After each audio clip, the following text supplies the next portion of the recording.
Menkia Komamo, Medende brother Eli Soriano, me free members Church of God International.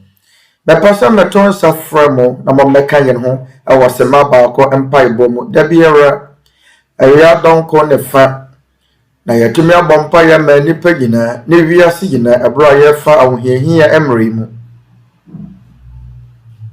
Ebro yede apomodene enhyehyeye bitise ensa hohoro na yakentene edipedu yakọ akutia yade mu no na tumi aboa ya ma yakọ atie amanehuni nanso eduro ne ayaresa biara ne wa tumi wo mu a esene Onyankopɔn amoa na yehia Onyankopɔn amoa yi sene ade biara ne da nyinaa efa ho ne asɔre a owo ana osom a owo mu yɛn mfra yɛfra enipa a ɛwɔ wiase afa na nyinaa wɔdwene Wanabusua enafofo adofo ne enipa nyina daache ho ya ma obi biara akwaba mo ne ye betumi abebɔ mpaye na se mo pahwehwe mu pia mo ma ne ye ne krata ya damose bebree na ya ne da so ne se ya besan atemonka Nyankopɔn enhyira mo.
Ang mga members po ng Church of God International ay nag-aanyaya sa inyong lahat para sa isang mass indoctrination o ng pag-aaral ng mga doktrina ng ating Members Church of God International returns out from Aba. General de Yesu Kristo mransi medicine as menyonko nipa yen nyina so kyerɛ ne sɛn. Ya ba bisua ne ye Kristo mransi. Kristo nkyerɛkyerɛ asɛmpa no mransɛm ana asɛmpa no nkyerɛkyerɛ a ɛwɔ hɔ ma yɛmmerɛ yi mu. Ntutusuo dodo ka ho ana Awurade adedi kumpa yɛ bɔ mu afɔdeɛ ka ho ana ɔmedadie ɛno nso ka ho ana ɛyɛ Awurade mransɛm sɛ yɛ atwiwadeɛ sɛ wobɛwe prɛko na mmɔnkɔ na enam afoforo keka ho ana enam pagbigyan ninyo mga kababayan kung ay free akoma mu so return sa fremo ene da so ne sɛ mobɛka yɛ no ho na sɛ mowɔ akoma so de na wɔpɛ bi sɛ ɔpɛ sɛ musua asɛmpa no ɛyɛ nokora nkyerɛkyerɛ fii ne Awurade Yesu Kristo a return sa from ɛbɛhyɛ October abosome da ɛtɔ so du baako 2021 anwummere no nson Philipia man no mmerɛ mu bɛntwe yɛ akoma mu nyinaa.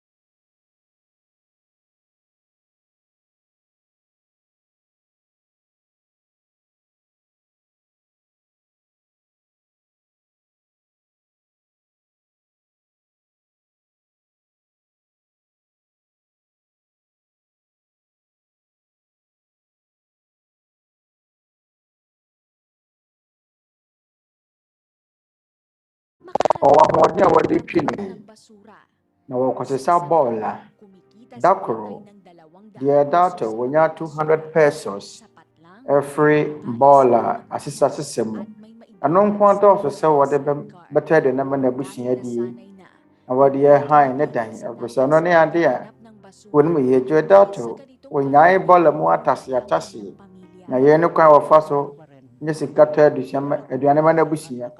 Ɛyɛ sɛ meyɛ adwuma menhwɛ ne mbusu ba bɛma maduane adi na wɔn mahia deɛ asɛmpo mmɛmmerɛ na madi dɛm koraa no a ɛyɛ metoa so meyɛ adwuma na mamfa me ho anto afoforɔ so na mfie mu no gyedato ɛpɛ sɛ wɔtena fie sɛdeɛ ɛbɛyɛ wobɛtumi ahwɛ ne ba a ɔwɔ diabetes yadeɛ gyedato awɔ no ankasa baabi a wɔyɛ n'adwuma na mehia sika ketewa bi na afɛ meda yɛ so ne mebɔta yɛ si m'ani so aba mu ɛpa ahotɔ kakra ɛbrɛ Members Church of God International ɛyɛ ɛte Diodato mɔde ne bɔ no MCGI ɛde surprise bi akɔma Diodato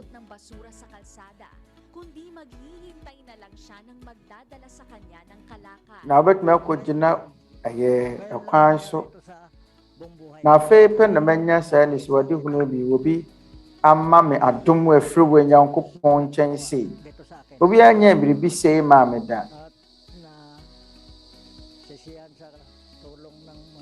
ɛne nuanom afiri MCGI Onyankopɔn kuto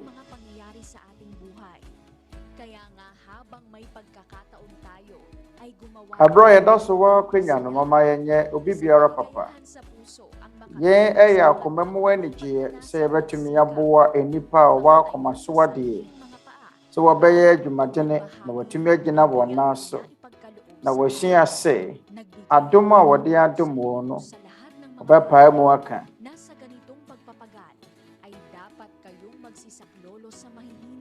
na wɔahyia sɛ mɔnyɛ adwuma saa mfa mmoa wɔn a wɔmmerɛ makae Awurade Yesu Kristo ne nsɛm a wɔka sɛ ɔma mo wɔ insurance ne ɔgyeɛ aseda nka wɔ Onyankopɔn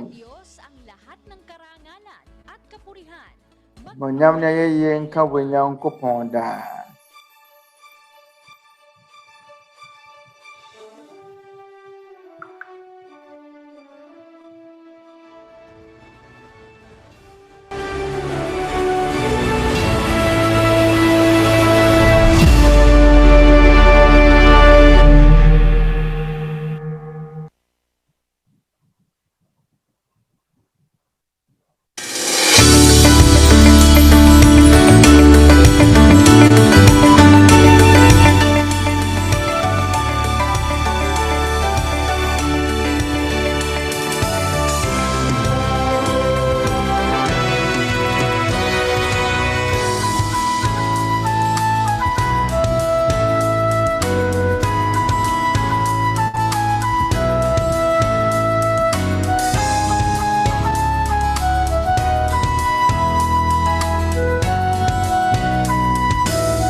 sumaatin ang kapayapaan ng Panginoong Diyos, mga kapatid, at sa amin Arianom Nyangkopɔn mo asumdwe po sa Panginoon sa isa pang mabuting pagkakataon.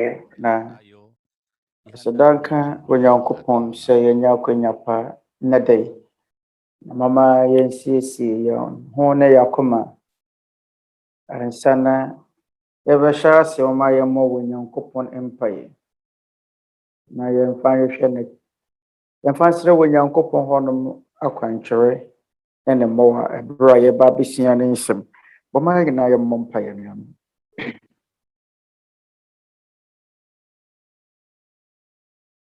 Awurade yɛn Nyankopɔn, yɛn agya twɛde yɛn mpɔn ɛwɔ wo dɔba korɔ no din. Agya, na n'ani bebree sɛ ɛbɛpem dɔn yi mu. Yɛda so te nkwa mu. Yɛda wo ase sɛ woama yɛn akwanya pa sɛ yɛmfa nsua wo nsɛm. Yɛmfa ntie wo nsɛm kronkron. Agya, yɛda wo ase bebree sɛ woma yɛn tɔ sini ɛwɔ gyidie mu. Aberɛ yi na woma yɛn akwanya pa sɛ yɛntie wo nsɛm kronkron. Yɛda wo ase bebree sɛ aberɛ nyinaa wote yɛn ase. Woma wo nsɛm hyerɛn wɔ yɛn akoma mu. Na nkakra nkakra yɛte wo pɛ ase. Yɛda wo ase wɔ anidasoɔ a wo nsɛm de brɛ yɛn. Srɛ wo sɛ ma yɛntena yɛn akoma mu no ho. Yɛsrɛ wo ma yɛntumi nante so da biara yɛn nkwa no nyinaa. Agya, ma yɛn akwanya pa titiriw yɛahohoɔ. Wɔn a wɔpɛ sɛ wɔsom wo. Yɛsrɛ wo ma wɔnom ahoɔden a wɔde bɛte wo nsɛm ase na wɔagye wo nokorɛ. Yɛsrɛ wo sɛ ma yɛntumi ne wo mmara nsɛm so yɛn nkwa na dodoɔ a wɔde bɛdom yɛn. Wo nsɛm na yɛgyae wɔde sua yɛhyɛ.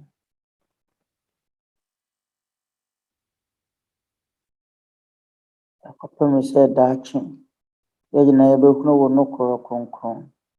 Na ansa na yɛbɛkɔ yɛn homegyee mu na yɛafiri wiase yi no, yɛsrɛ wo sɛ boa yɛn na yɛntumi nsom wo.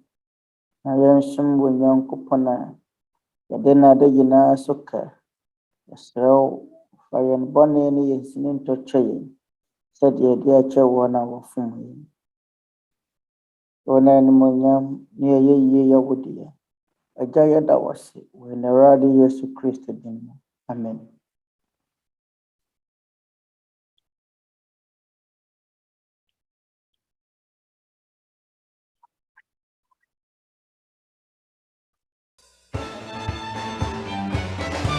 Thank you.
Biblia ang sasagot, itanong mo kay Soriano.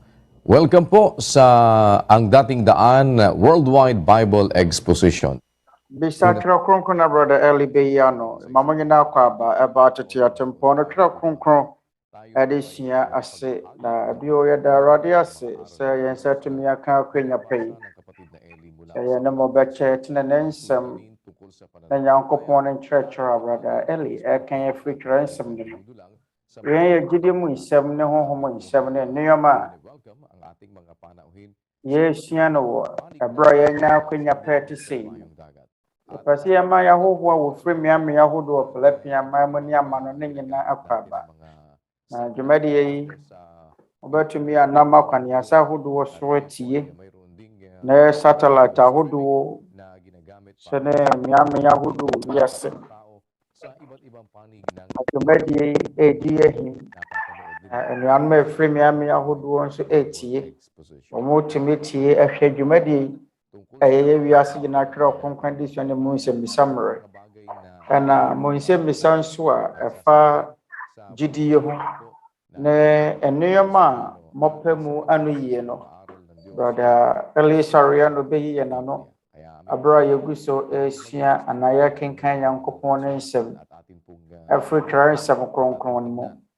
Na yɛn nso yɛsrɛ mo ayɛ a mommue mu Twerɛ Kronkron no mu nso nkan na neɛ yɛresua no yɛtumi ahunu mu nokwasɛm na nyansa a yɛn nyinaa yɛhwehwɛ no tumi aboa yɛn. Na saa bere yi yɛma mo de dwumadie no si ne nan so Tete Atempɔn dwumadie no Brother Eli Soriano. Nnuanom nkyeɛ ɛkɔma mo nyinaa yɛnkyeɛ ɛkɔma yɛnyɔnko nnipa ahohoɔ ne baabi biara a mowɔ no wiase sɛdeɛ Tete Atempɔn dwumadie no ɛyɛ ɛbɛto mu obiara na yɛgyedi sɛ mo ho a mode yɛahyɛ dwumadie mu no de mfaso pa ɛbɛbrɛ obi biara. Ɛyɛ honhom fam nsɛm na yɛn ne yɛn tiri wɔ pɔ sɛ yɛbɛka yɛne mo bɛkyɛ Onyankopɔn ne nsɛm a ɛyɛ nokorɛ. Yɛbɛsese honhom fam nneɛma ɛwɔ twerɛ nsɛm no mu. Na yɛn mu ne ɛnɛ adeɛ a ɛtɔ sini ɛwɔ yɛn mu dodoɔ no mu dodoɔ no anhyɛ da mfa ɛhia adeɛ ɛma honhom fam nneɛma tete no a na ɛnna fam sɛ na yɛmmerɛ mu mpo deɛ ɛso ate koraa.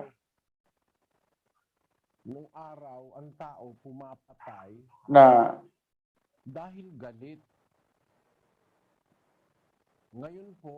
tete no ɛyɛ awudie nti ɛna nnipa ekum nnipa ɛna wɔn kum nnipa ɛde gyegye wɔn ani ɛnɛ nnipa ekunkum nkurɔfoɔ ɛde gyegye wɔn ani. Na yɛn ne nnipa deɛ tɔda a yɛtumi mpo kum yɛn nyɔnko nnipa esiane ɔtane anaa abufuo. Yɛn nso wɔ Twerɛ Kronkron no mu bi sɛdeɛ Cain ekum ne nua esiane wɔtane anaa ahoɔyɛ a ɔwɔ tia onua no ntira. Na yɛn ne nneɛma na esisi tete no bi bɛkum obi a na ɛyɛ wɔtane na abufuo a ɔwɔ tia obi. Ɛfiri sɛ awudie ɛyɛ adebɔne sɛ ɔtane ne abufuo nti wobɛkum onyɔnko nipa ɛyɛ bɔne. Na adeɛ da wɔhe na ɛyɛ ɔrɛ mpa a wokum nipa de agye w'ani kɛkɛ. Wokum nipa wɔnyɛ ɔhwee wokum no kɛkɛ na sɛ agudie ɛno ne mpɔtam a na yɛwɔ mu. Tete no sɛ ne bi bɛbɔ korɔ no a wɔbɛwie obi agyapade a na ɛyɛ kɔm na de no ɛnɛ mpo deɛ yɛwie akɛkɛ o. Wasan so kum owura a nokora asa ka ho. Babasinya kum de agapade ne ye ne de ya no. Ase ya kan ho. Ene bone mpempenso no akosoro. Mpa bone akese na ekoso. Wudi sem na ekoso ne nkrofo mpotumi ton onyonko nipa. Ene yetumi yere nkrofo ma womo ye nneema ense bone ahodoɔ na ekoso wo miamia ahodoɔ. Ne de padodo no a ekontokwa apere bebree no na aba. Nneema yung kapangyarihan natatapos yun eh. Kahit gaano ka po nakapangyarihan. O siya ay arahosem sa obadwene ho amfa ho ne sane wotumi sifa wo nipa mpotemu atu obetwa da so nipa de wɔnom nkwa etwa ne ma bisa aso ana yere free say ya wo twede yampon bi wo hɔ no mo a awosanke yɛde yɛn kwampo esi hɔ ma no. Awurade Yesu Kristo kan sɛ awakoma nyina ne wahoɔden nyina yan pong nakasulat sa isang talata. de wadwene nyina da Awurade Onyankopɔn yene de watwerɛ no wɔ Luka ngoma etidu ankyemu aduonu enson. Luke 10 verse 27. Na wobua ase awakoma nyina na wokora nyina na wahoɔden nyina na wadwene nyina da Awurade Onyankopɔn ada wonyonko sɛ wo ho. Enuanom amra Nyankopɔn mmara nsɛm edi kan ne yɔdɔ. De edi kan no yɛbɛdɔ wɔ Nyankopɔn na afei yɛadɔ yɛn nyɔnko nipa.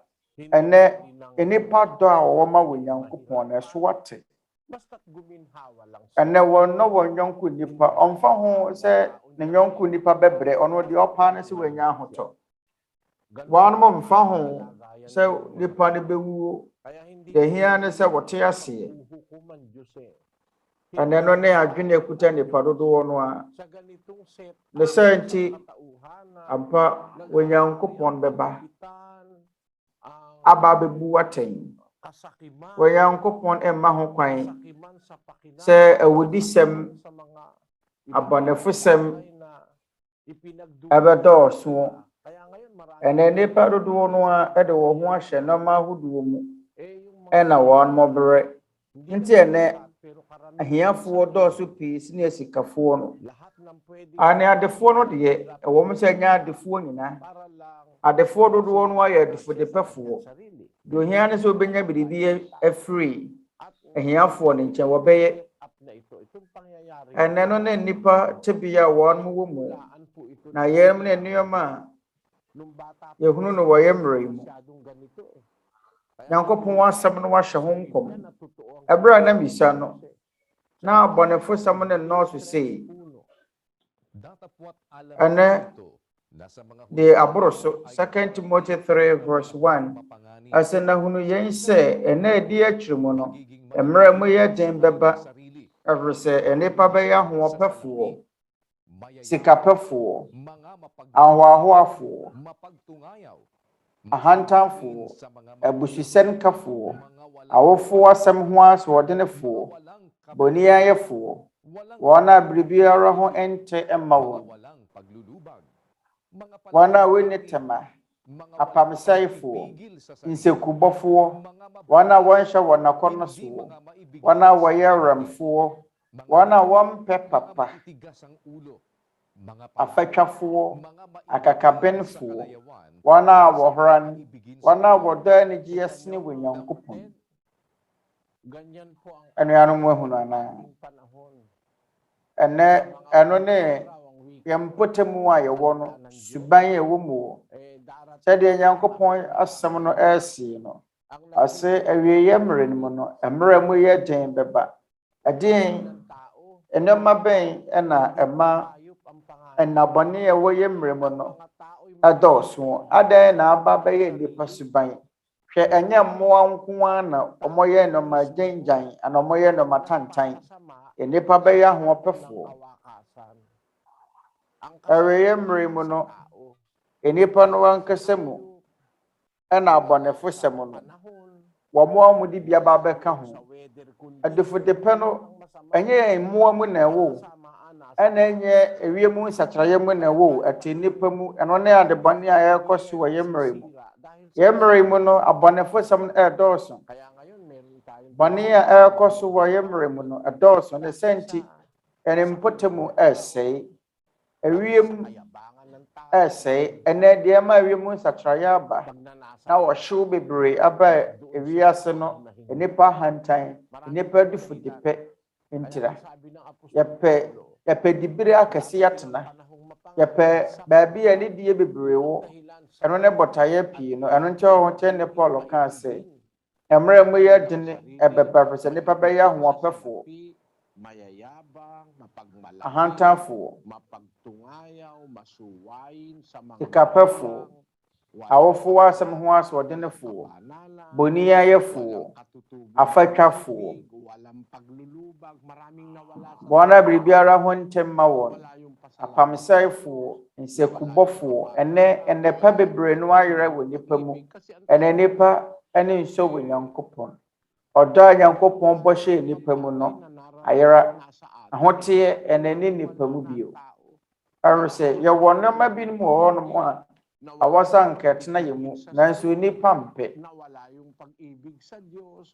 ɛsɛ obi bɛhyɛ ne ho so nipa bi bɛnya wɔdɔ ama wɔ Nyankopɔn saa nneɛma nyinaa hwere nipa ɛno na ama nipa ba bɛyɛ abɔnefoɔ bɛta yɛnti a yɛsua saa nneɛma nyinaa ne sɛ nneɛma a ayera wɔ nipa mu no ɛbɛsan de ɛbɛɛ nipa mu na deɛ ɛnni kwan sɛ yɛsesa ɛbɛtena yɛ mu no yɛyi afiri yɛn mu yɛnom ne temmɔpɔ no yɛnom ne botaeɛ no wɔn a wɔnye Nyankopɔn ni no wɔn a wɔn ntanta no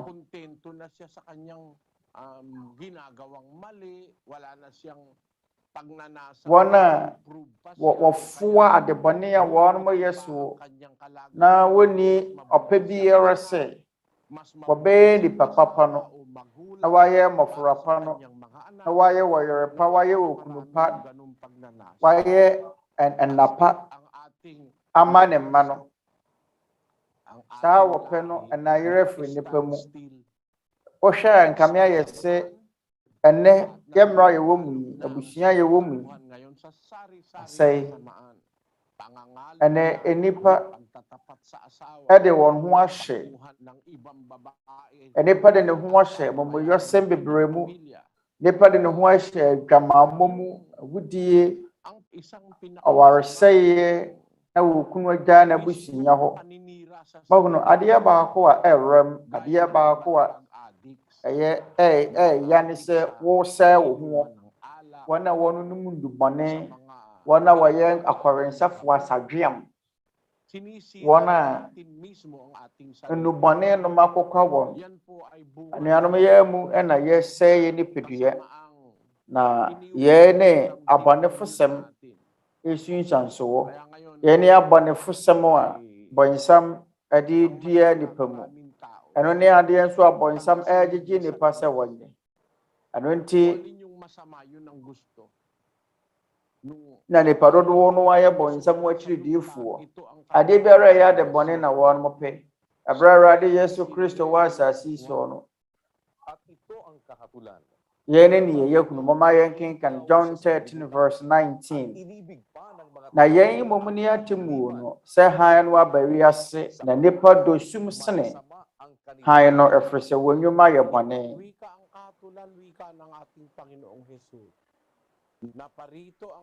yɛn ne yɛafɔbuo no sɛdeɛ Awurade Yesu Kristo sie no sɛ hann aba wiase ɔno ne hann no ɛso ɛnɛ nipa dosum sene hann no ɛwɔ sɛ wɔn mo nnwuma yɛ bɔne ɛti ɛnɛ nipa dodoɔ no apɛ bɔne sene papa na nyɛ ade nwanwa atɔda a wotumi dwene ho a na ɛyɛ nwanwa mpo sɛ ɛyɛ sɛ nka wonni obi awu na so ade nti nnɛ afoforɔ ne gye bɔne ho ɛyɛ sɛ anka wobɛbu w'awofoɔ da so ade nti nnɛ mmɔfra bi nim wɔ hɔ no mu a wɔn mmu wɔ n'awofoɔ wɔn mmu wɔ Nyankopɔn ɛyɛ sɛ awarefoɔ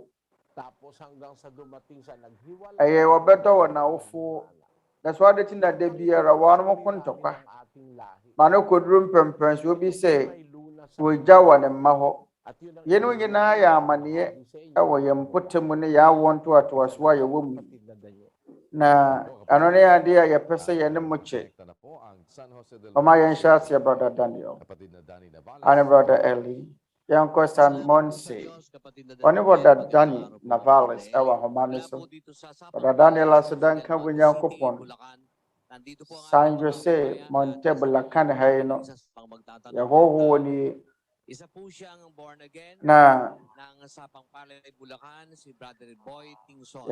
hɔhoɔ baako a yɛ born again Onuabarima Boy Tingson. Ang tanong ko lang po, kapag po tayo ay binawian ng buhay, kinuha ng Diyos ang ating buhay, ano po? Sa madalit sabi, Masɛmmisa ne sɛ namatay na, ano po? Ano po? sɛ Onyankopɔn gye yɛn nkwa afiri yɛn nsam a yɛbɛnya nkwa na deɛ ne bɛgyina so de agye yɛn nkwa. Magkasama yun, kapatid.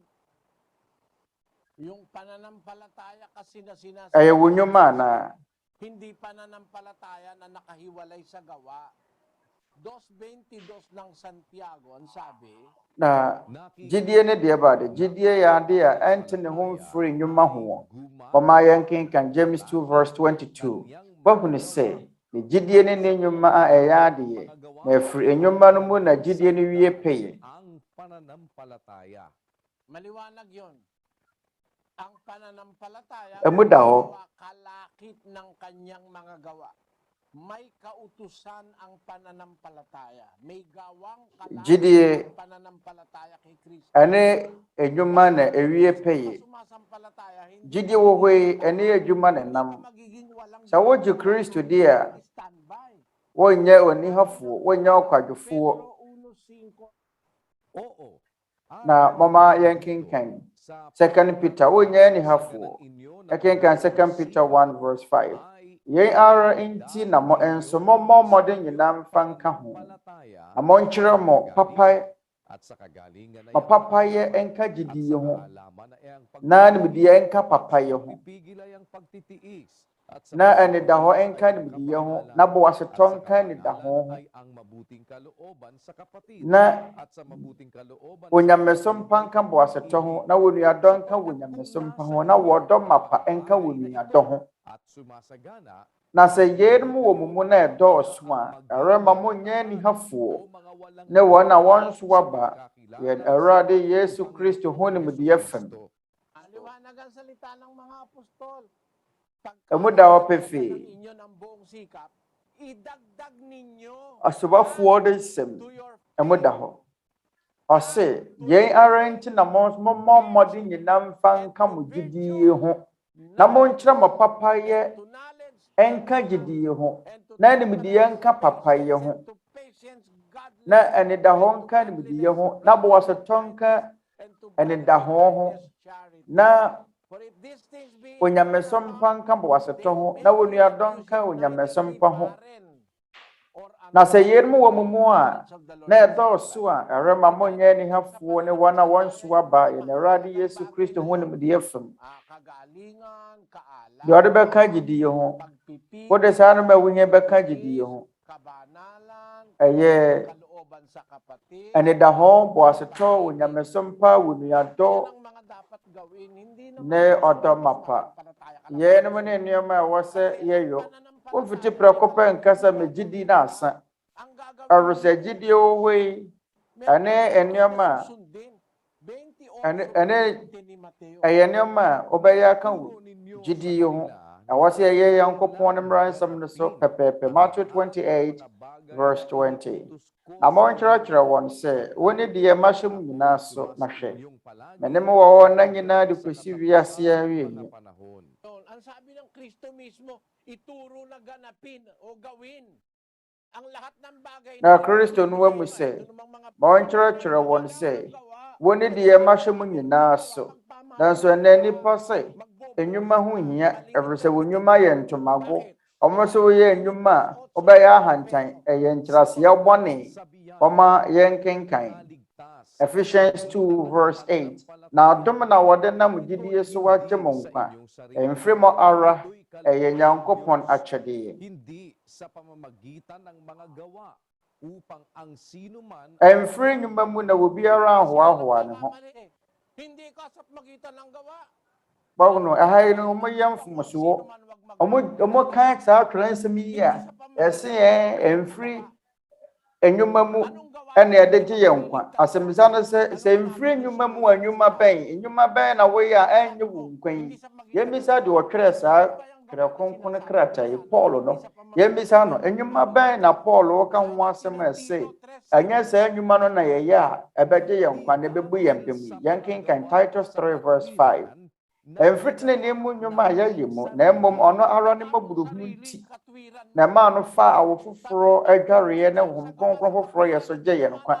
Sɛ woyɛ wo ara wotenene a sɛ woyɛ wo ara wotenene ɛsɛ ɛmfiri tenene mu nnwuma a yɛayɛ mu ɛnyɛ wo wotenene a woyɛ na ɛbɛgye wo nkwa.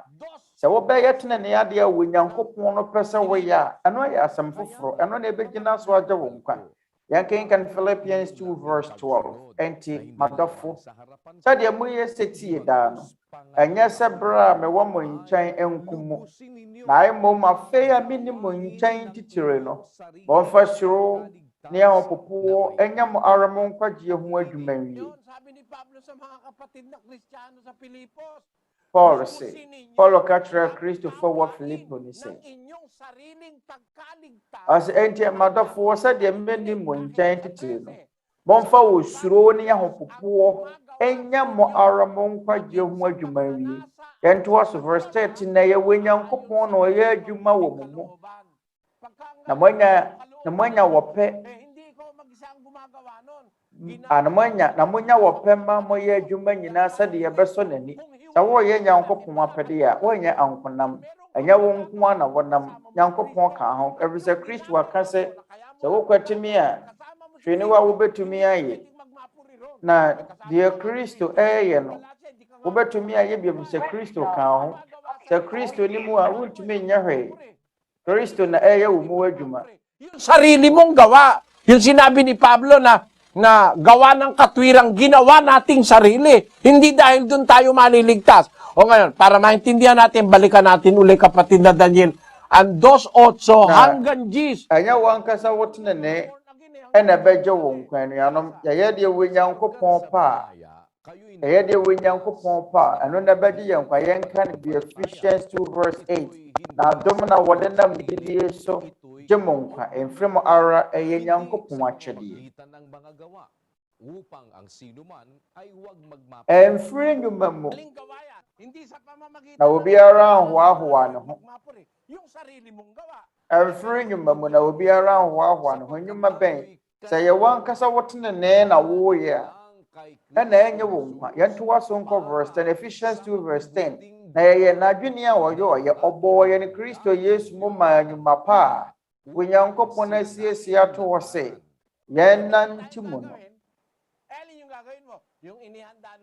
Enti anuanom yɛbɛyɛ biribi deɛ baade deɛ Onyankopɔn asiesie no ɛno na wɔbɛyɛ. Nyɛ wo ara wotenene ɛfiri sɛ wobɛyɛ wankasa wotenene a wobɛhoahoa ho wobɛma wo ho so. Na mmom sɛ wɔyɛ deɛ Onyankopɔn asiesie ato hɔ sɛ yɛ no a sɛ wobɛyɛ deɛ Onyankopɔn bɛboa wo sɛ yɛ no a ɛno na ɛbɛwie na wobɛhoahoa ho ɛfiri sɛ woatumi ayɛ deɛ Onyankopɔn pɛ sɛ woyɛ.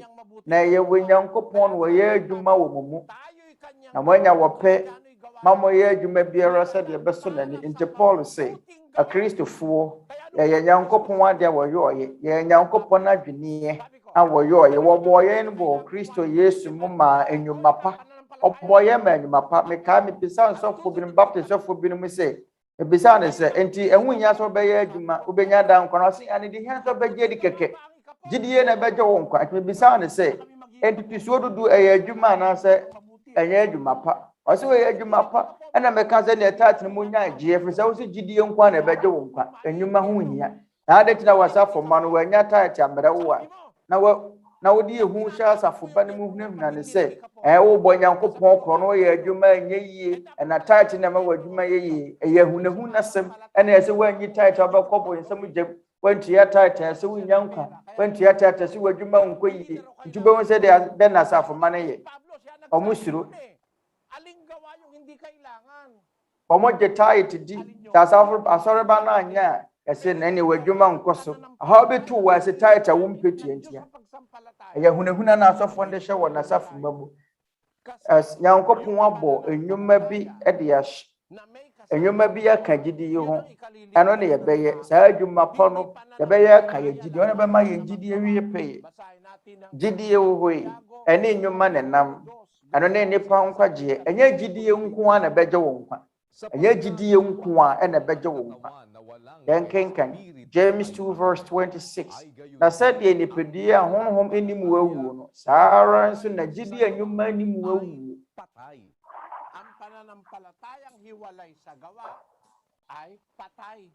gidi enwuma anim wo no awu wobɛde na wanyankwa bra wo gidi awu ɛte sɛ ne wo kasa wo ni gidi kurafi sɛ awu sɛ de no awu antumi nyahwe ente de mebetumi aka akyɛ mo brother boy ɛne sɛ de betumi agye yɛ nkwa no yɛ gidi yɛ gidi a ɛne nnwuma pa ɛnenam na sɛ yɛ gidi wo gidi na sɛ wo ni nnwuma a ɛnyɛ ɛyɛ mfomso ene de Yohane ɛka no wɔ Yohane ngoma edikan etimi ensa nkyemu dum wɔ 1 John 3:18 mema nkuma mo ma yɛ mfa asɛm ana tɛkyerɛma ɛnno na mmom mo ma yɛ no eneyɛyɛ ne nokore mu nokore ɛmfa wano nko ano ɛnyɛ wo tɛkyerɛma nko na wode bɛdɔ ɛwɔ sɛ daadi wɔ ne yɛyɛ ne nokore mu wobɛyɛ setie ma Onyankopɔn amra nsɛm wo gidi a wo nnwuma bi yɛ ka gidi no na ma gidi na wie pɛyɛ de di kan wobɛtɔ wo nyɔnko nipa kɔm de wo bi ama na aduane nsu kɔm de na ma ne nsu wonom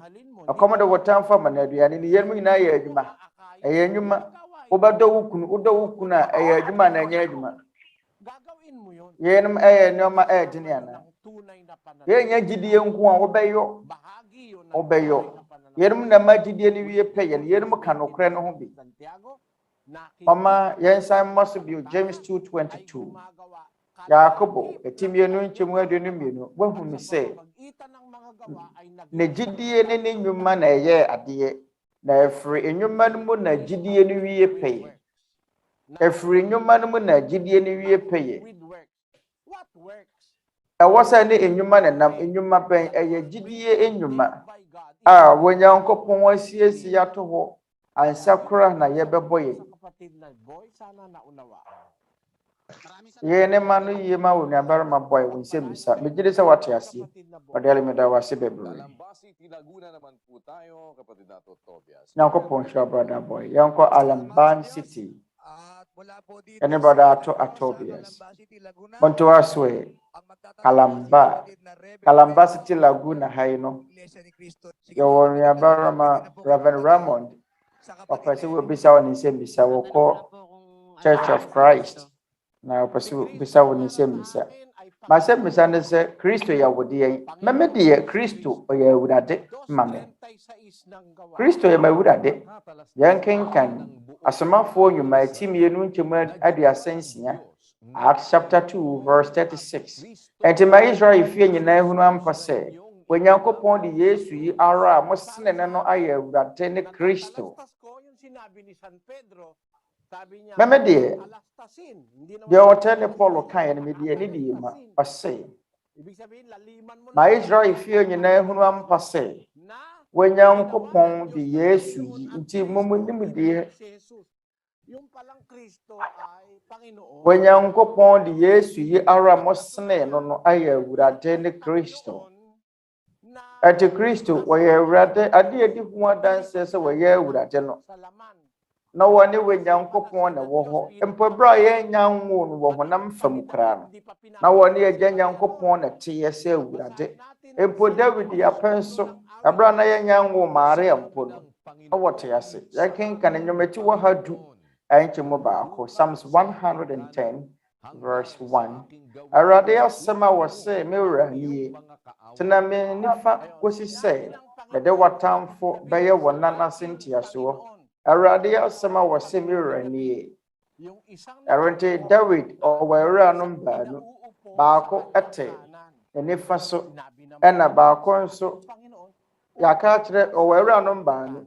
Owura baako no ɔka akyerɛ ne owura baako sɛ wɔntena ne nsa nifa so. Hwan ne saa wɔ owura yi?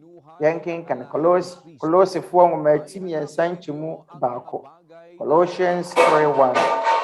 Ɛnti sɛ mo anya ne Kristo anyane a monhwehwɛ deɛ ɛwɔ soro, deɛ Kristo tie hɔ wɔ Nyankopɔn nifa. Ɛte Kristo wɔno ne saa wɔ owura no a anaa awurade no a ɔte agya Nyankopɔn nsa nifa so. Nti David wɔ awura no mmienu. Ɔse asɛm a me wura se me wura nie sɛ tena me nsa nifa so. Nti David wɔ awura no mmienu. Owura baako a wɔte Nyankopɔn nifa so no yɛ Kristo. Kristo yɛ awurade. Ɛsiane sɛ Kristo yɛ m'awurade nti me nso megye di sɛ Kristo yɛ Nyankopɔn. Ɛnti sɛ te sɛ Thomas gyidie yɛnkenkan John 20 verse 28. Thomas bua se no sɛ m'awurade ne me Nyankopɔn.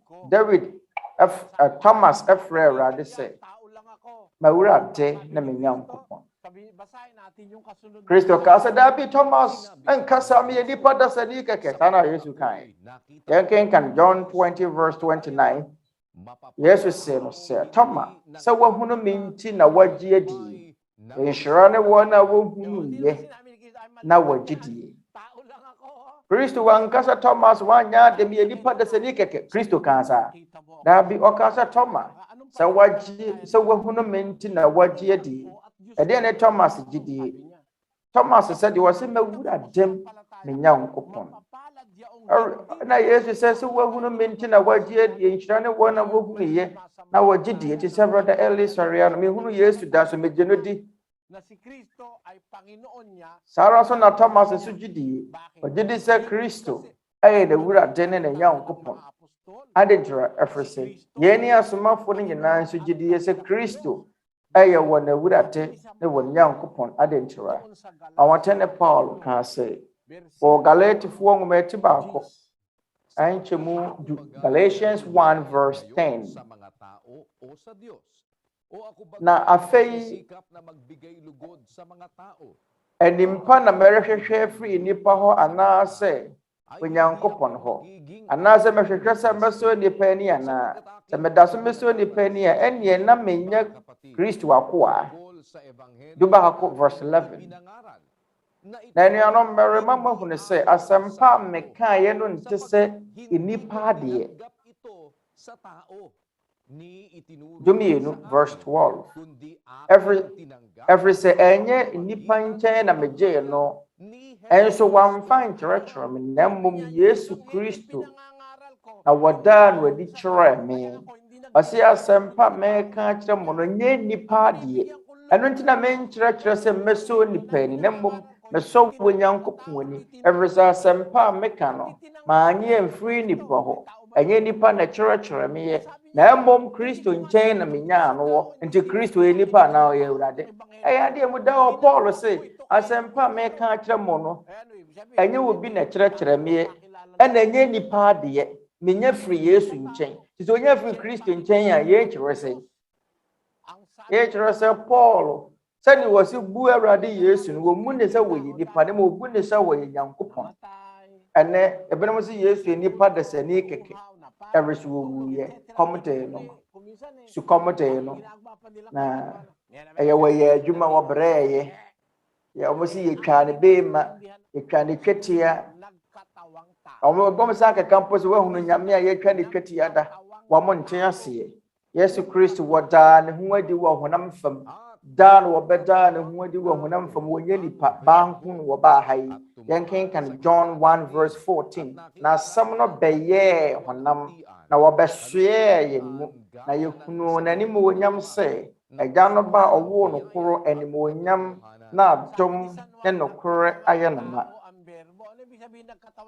Adom ne nokore ayɛ no ma. Paul Yohane sɛ asɛm no bɛyɛ honam ɔbɛyɛ honam ɛkyerɛ sɛ ɔba bɛfa nipa honamdua no wɔtena mu kɛkɛ na so deɛ na ɛte saa honamdua no mu no yɛ nipa ana yɛnkenkan Hebreefoɔ nwoma ti du nkyɛmu num Hebrews 10:5 enti ɔreba wiase no wɔka sɛ afɔdeɛ ne ayɛyɛ de yɛwa mpɛ ɔhonam na wasiesie de yɛama me enti ɛberɛ wɔbaa wiase no kyerɛ sɛ ɛnyɛ ha yi ne wɔfiri ɛnyɛ asase yi so ne wɔfiri na ma wɔbaa wiase no wɔfiri hene wɔfiri baabi ne wɔbaayɛ ɛnyɛ ha yi na wɔfiri ɛnyɛ wiase yi ne wɔhyɛ aseɛ enti ɔreba wiase no na wɔka sɛ afɔdeɛ ne ayɛyɛ de yɛwa mpɛ ɔhonam na wasiesie de ama me Onyankopɔn asiesie honamdua bi ama no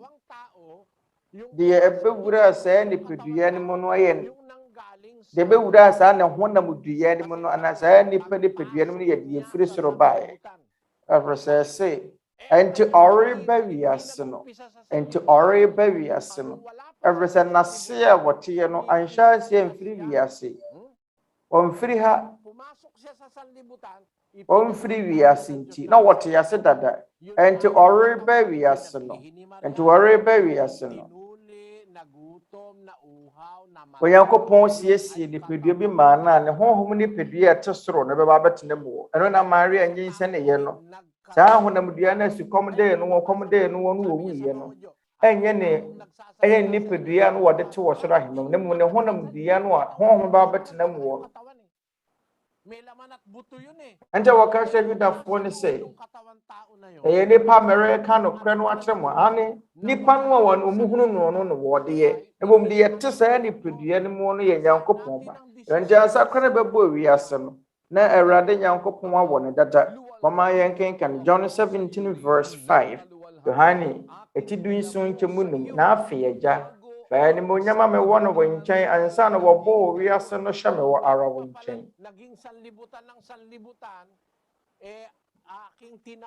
enti ansa na wiase ba bɛyɛ wiase no na menya wo hɔ anim wɔ nyam ansa na wiase no reba afei agya bɛni mo nyama me wɔ no wɔ nkyɛn ansa na wɔbɔ wiase no hyɛ me wɔ ara wɔ nkyɛn yɛn wɔ twɛmu kabea mu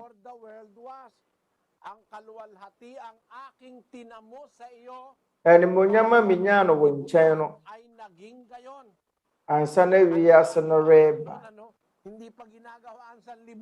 emu da hɔ ɛberɛ a yɛnya mbɔ wiase no na wɔne agya no na ɛteɛ enti wobɛyɛ dɛn no aka sɛ ɔyɛ nipa dasani epu ansa kora ne yɛbɛbɔ wiase no na wɔne yɛ agya no na ɛteɛ ɔbaa wiase ɛbɛka nsɛmpa kɛkɛ na nti ɔbaa wiase no ɛna Onyankopɔn siesie honamdua maa no yɛyɛ ne honam nipadua ɛno nti ɛna wɔbɛka sɛ ɛkɔm de onipa ba no sukɔm de no na mmom saa wɔ nipa ba no a yɛyɛka no yɛ ne honamdua na nkurɔfoɔ tumi hu na so deɛ ɛte saa nipadua no yɛ nipa ɔmo deɛ ɔmo sɛ Kristo yɛ nipa kɛkɛ ɛyɛ mfomsoɔ David kora wɔ awura no mmienu sɛ Kristo ɛyɛ Nyankopɔn a mfomsoɔ bɛn na wɔ mu Kristo ɔyɛ Nyankopɔn ba sɛ nantwie wu a ɔwɔ nantwie nti sɛ Nyankopɔn wɔ ɔbɛwo deɛ bɛ ɔno so yɛ Nyankopɔn ɛfiri sɛ wɔ Nyankopɔn no wɔwo no wɔ Psalms 2:7 mɛka no deɛ Awurade ahyɛ no Awurade asɛm sɛ ne ba ne wɔ ɛne na ma wo ɛne na ma wo yɛne deɛ wɔ Nyankopɔn ka kyerɛ no ne ba ne wɔ ɛne na ma wo ɛyɛ wɔ Nyankopɔn no amu no wɔwo no wɔnyɛ Maria Nyankopɔn ba no honhom no ɛte ne mu no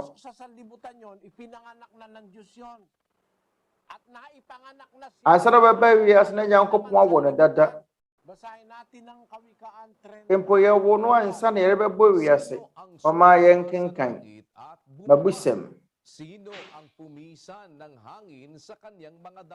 Proverbs 30:4 Hwan na waforo akɔ soro na wasane hwan na wɔkura mframa wɔ nsam hwan na wɔbɔ nsuo bo antoma mu hwan na wɔde asase no nyinaa sisi hɔ sɛ wonim a ne din de sɛn na ne ba din de sɛn Maliwanag na ang sabi ng Biblia. Sino Ayade mu da hɔ pɛfɛ. Twerɛ Kronkron no sɛ, ano ang kanyang hwan na waforo akɔ soro? ano ang pangalan ng kanyang anak kung iyong naalala. Hwan na waforo akɔ Ibig soro? sabihin, bago pa itinatawag Na wasaneɛ. Hwan na waboa nsuwa no wɔ ne nsam? sa eternity, Hwan na wɔkura mframa wɔ ne nsam? Hwan na wɔbɔ nsuo boa ntoma mu? ang katunayan, Hwan na wɔde asase ano sisi hɔ? Sɛ wonim a, ne din de sɛ na ne ba din de sɛ Onyankopɔn wɔ ba. Nyankopɔn, agya Nyankopɔn wɔ ba. Yɛne ho adanseɛ. John 1:1 mfiti aseɛ no, na asɛm no wɔ hɔ. Na asɛm no ne Onyankopɔn na ɛwɔ hɔ. Na asɛm no yɛ Onyankopɔn. Ɔno ara na mfiti aseɛ no, ɔne Onyankopɔn wɔ hɔ.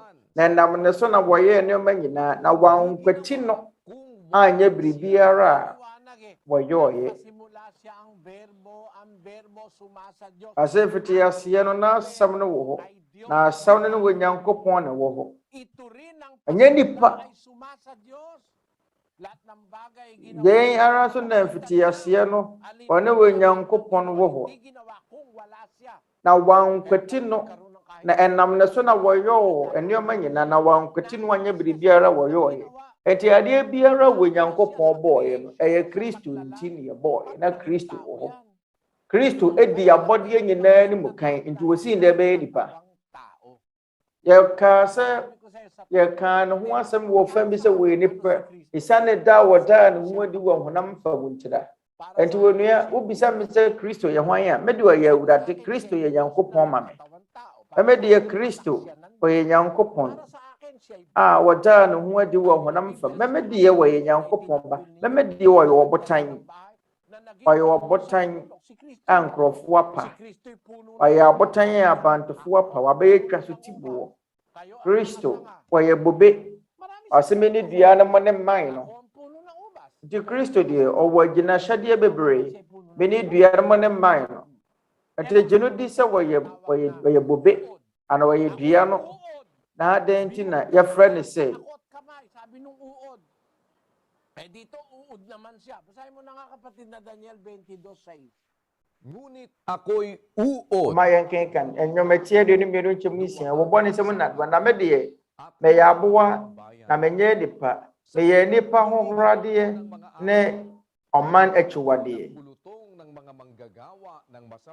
nkyɛm du nsia nipa bɔ ne te sɛ akraman atwa me ho ahyia na wɔbɔ mba me so wɔhwire me nsa ne me nan mu wɔkyɛ me ntoma mu fa amatadeɛ so na wɔbɔ ntonto Kristo ka sɛ mɛyɛ aboa na mente sɛ menyɛ nipa meyɛ nipa hohoradeɛ nipa bɔne te sɛ akraman atwa me ho ahyia na wɔbɔ mba me so wɔhwire me nsa ne me nan mu Kristo a saa twerɛnsɛm no wɔ se twerɛnsɛm foforɔ mu no ɔsɛ mene paano no ɔkaa sɛ mene paano no nti Kristo ɔgyina hyɛde bebree yɛwɔ paano ahodoɔ pii yɛwɔ deɛ fɛ ne sɛ paano dɛdɛ yɛwɔ paano bi wɔ hɔ no mu so a ɔyɛ agye grɛwgrɛw Kristo kaa sɛ meyɛ paano ɔsɛ mene bobe no mene mman no adɛn na wɔkaa sɛ meyɛ nipa ɔyɛ nipa kɛkɛnti ana daabi ampa so yɛ nipa daabi wɔdaa ne ho adi wɔ honam fam adɛn na wɔyɛ bobe no adɛn na wɔyɛ bobe no afiri sɛ wɔno ɛna bobe ne firi nti Kristo wɔagyina hyɛde bebree ɛfiti aseɛ no na asɛm no wɔ hɔ na asɛm no ne Onyankopɔn na wɔ hɔ ɛfrɛ ne sɛ Nyankopɔn ba Onyankopɔn na wɔ no wɔ ansa kora ne bɛbɔ wiase ɛno nti ɔnyɛ nipa gyiri sɛ moate aseɛ ɛda wɔ ase bebree mɛso mɛda ase to wɔ so na yɛwɔ hwehwɛ mu na tie Awurade mmara nsɛm no abɛhunu sonsoni ɛda ntam wɔ mama yɛnkɔ San Fernando City yɛne Badalito na ɛfiri San Fernando ha yi no ɔwɔ ha no Badamalo no ga wɔde 30 years ɔkɔ Catholic Nsɛmmisa no afa deɛ wɔatwerɛ no Twerɛ Kronkron no mu ho. Ɛwɔ nsɛmmisa mmiɛnsa. Na nso emu mmienu pɛ na mepɛ sɛ mebisa. Na nsɛmmisa no sɛ ɛfiri ne yɛbɛtumi aka yɛn afiri adiyisɛm ɛtim nkyɛmu baako mu no. Yɛatwerɛ no wɔ Twerɛ Kronkron mu sɛ na wɔsoro yɛ din bɛyɛ dɔnhwere fa. Sɛdeɛ deɛ yɛkae no tie 2 Peter 3:1 Petro nwoma eti mmienu nkyɛmu wɔtwe. Na sɛ mfirinhyia apem yɛ Onyankopɔn dakoro ɛna mfirinhyia ɛna dakoro yɛ mfirinhyia apem wɔ Onyankopɔn ani so. Nti nsɛmmisa ne sɛ dɔnhwere ne fa no ɛbɛyɛ ɛnaahe.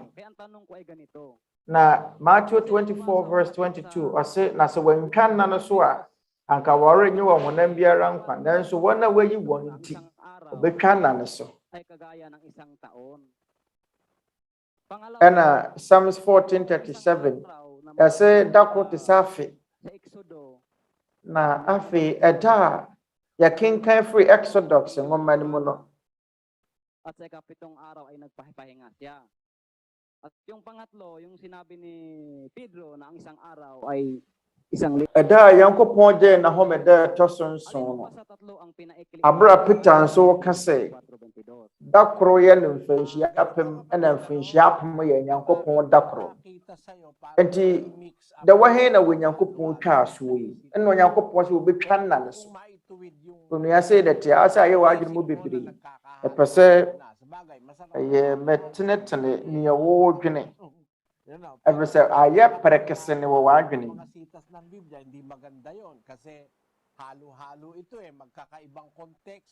Wahunu twɛn sɛ wɔtwerɛ Kronkron wɔde frafra na ɛborɔborɔ so a ɛnyɛ. Ɛbɛba bɛkeka nsɛm bebree a bɛkyerɛ no ma foforɔ ase koraa. Twɛn nsɛm no mu nsɛm no ɛbea ne ne nkyerɛaseɛ. Ɛmfa to ho yɛka sɛ ɛda no awɔ asekyerɛ bebree wɔ Twerɛ Kronkron no mu. Ɛfiri sɛ wotumi nka sɛ dakoro yɛ mfirinhyia apem ma nipa ɛntene wɔ nipa ani so. Yɛnkenkan 2 Peter 3:8 Petro nwoma ɛtɔ so na ɛtimi yɛnsa nkyɛmu wɔtwe. Na adɔfo mɔmma adeɛ baako yi ehu ntam sɛ dakoro yɛ awurade sɛ mfirinhyia apem na mfirinhyia apem yɛ no sɛ dakoro.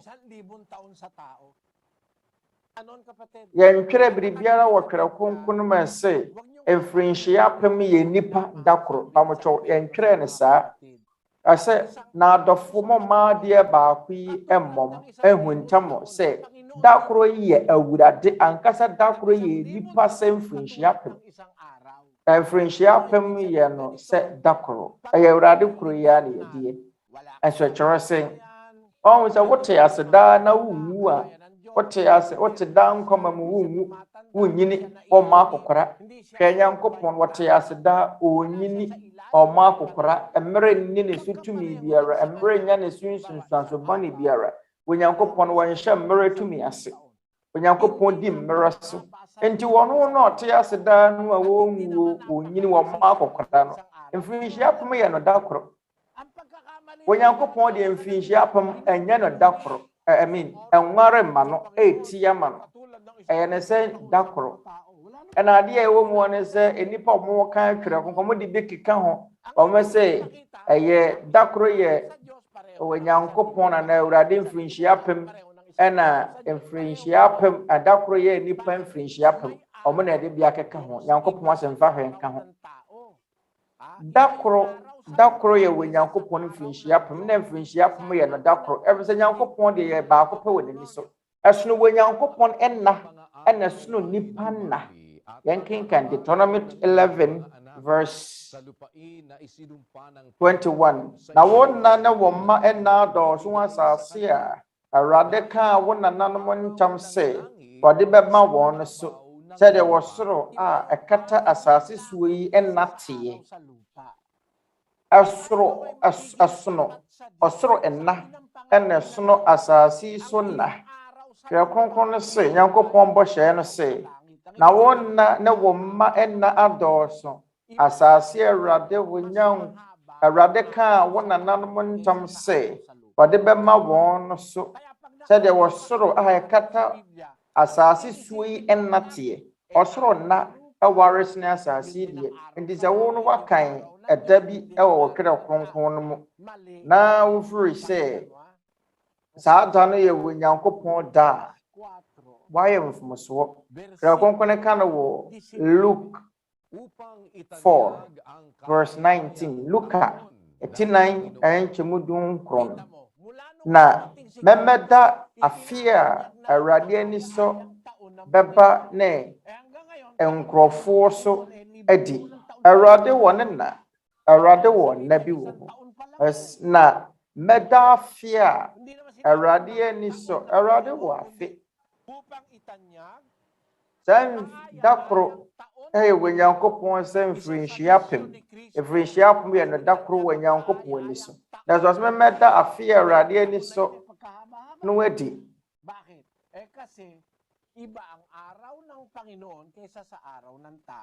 saa afe no ɛware ɛwere sɛ nnipa ɛnna ɛyɛ sononko firi Onyankopɔn deɛ na sɛ wɔbɛka sɛ da koro ɛyɛ Onyankopɔn mfirinhyia pem ana mfirinhyia pem Onyankopɔn da koro ɛna ɛyɛ da koro yɛ nnipa mfirinhyia pem no okeka ne saa wayɛ mfomsoɔ dɛ na nnipa yɛ wɔn akyekyɛ 24 hours na wɔn akyɛm bio wɔn se ɛyɛ half hour ɛyɛ 39 years